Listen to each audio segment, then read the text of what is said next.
One thing you'll notice is that man likes to be ruled. Samuel 8:5-7 They said to him, "You are old, and your sons do not follow your ways. Now appoint a king to lead us, such as all the other nations have." 6 But when they said, "Give us a king to lead us," this displeased Samuel, so he prayed to the Lord. 7 And the Lord told him, "Listen to all that the people are saying to you. It is not you they have rejected, but they have rejected me as their king." So, we're not great at picking leaders. Humans demand authority over them because we want Jesus deep down. But instead, we pick these leaders amongst us. Some of them are not altogether human. We see clearly when Joshua was doing his thing, the Anakim were in the land. These were hybrids of giants of definitely post-flood. From the wiki about the Anakim, the Egyptian execration texts of the Middle Kingdom, 2055 to 1650 BC, mention a list of political enemies in Canaan, and among this list are a group called the Anak or people of Anak. The three rulers of Anak were Iram, Abiamamu, and Akiram. They are definitely there in history if you know where to look. Funny, I must be a comedian because this name is Indian, which if you go to American schools, they make it seem that India and Egypt have nothing to do with one another. Anyways, this Anakim Abhimanyu is a legendary warrior from the ancient Hindu epic Mahabharata. Neat from the wiki page, the Sambhava Parva of the Adi Parva states that he was an incarnation of Varchas.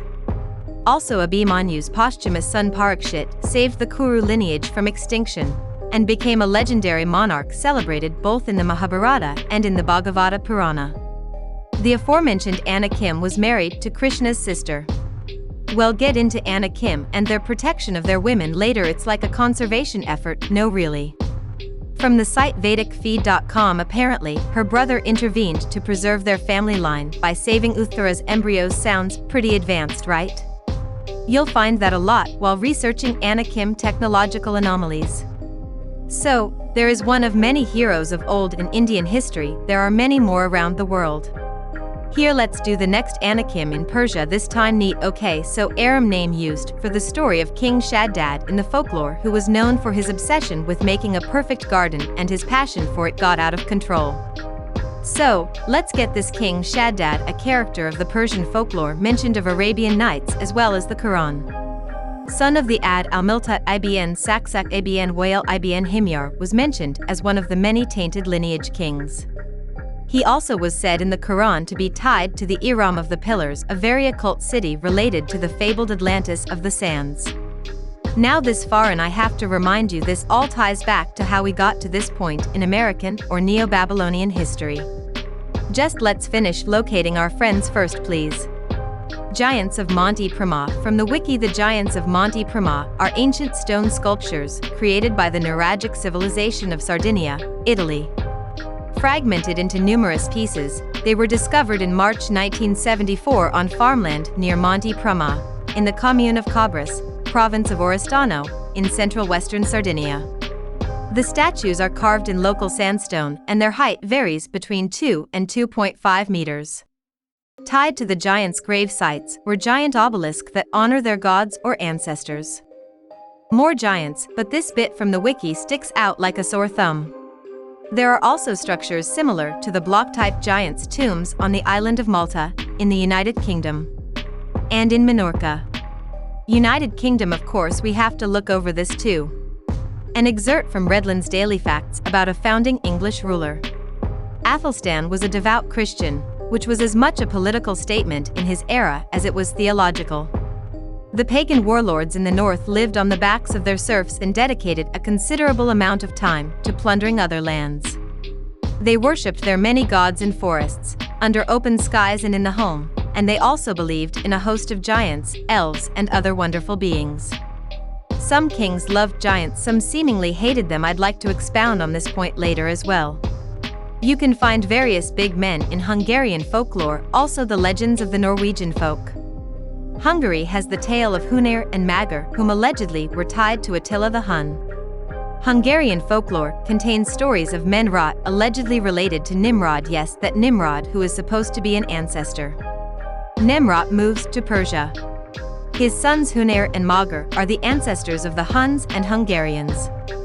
Leaving aside, then, the events which give color to our first subject, we must return to the giant men Roth, who, after the confusion of languages had begun, went to the land of Evelath, which at that time was called the province of Persia, and there by his wife Aneth he begot 2 sons, Hunair, of course, and Magar, from whom the Huns or Hungarians came from. But since the giant Menroth, apart from Aneth, as we know, had several wives, from whom he begot several sons and daughters besides Hunair and Magar, the sons of these and their remnants inhabit the province of Persia, resembling the Huns in stature and complexion, but differing somewhat in speech from the Saxons and Thuringians. And since Hunair and Magar were the firstborn, they separated from their fathers and went to separate tents. And it happened that once they went out to hunt, they would come across only a stag doe, which, as he ran before them, they chased him into the marshes of the Meotis. And when he completely disappeared from sight there, they searched for a long time, but could not find him in any way. After all, after visiting the mentioned marshes, that land was seen as suitable for keeping livestock. Master Simon Kazai, Chronicle of Hungarians. Medieval mythology is hit and miss. Let's talk Africa and Asia. In my video about Squid Games, I briefly mention an Asian ruler who may have been Anakim if not just a watcher. In the Sichuan province, they found a mask in a pit of dead bodies, a grave or burial site of sorts. The golden mask was ceremonial jade knives were found with it. Long story short, we can thank the Shu kingdom for silk. Hope it was worth it, one of many in the land during the days of the giants. In Africa, I'll give you 2. Mbambo giant in form and was white in color, that's what they say on the wiki, so don't come at me. From the people of the Congo, considered a creator god to some. Another myth of the Botswanan people, whom have legend of a one-legged giant, some say 2-legged. Mat-seeing footprints, which say they left the prints behind stepping in the then soft ground. Interestingly, Botswana, according to science, had in that region soft earth that hardened over time. From BotswanaTravelGuide.com, the Great Salt Pans. As its feeding rivers were diverted, the Great Lake Makgadikati was starved of its sources. This would probably have happened over a very long period of time. We know that the climate in Botswana varied greatly, and during periods of heavier rainfalls the lake might have persisted.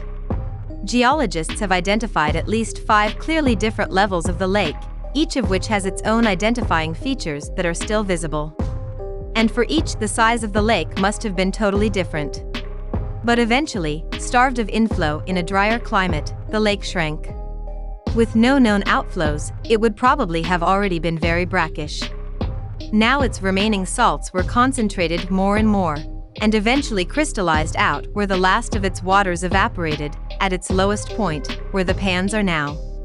Too saline for plants to grow, this residue formed the amazingly flat surface of the Great Salts pans that are now such a distinctive feature of the northern Kalahari.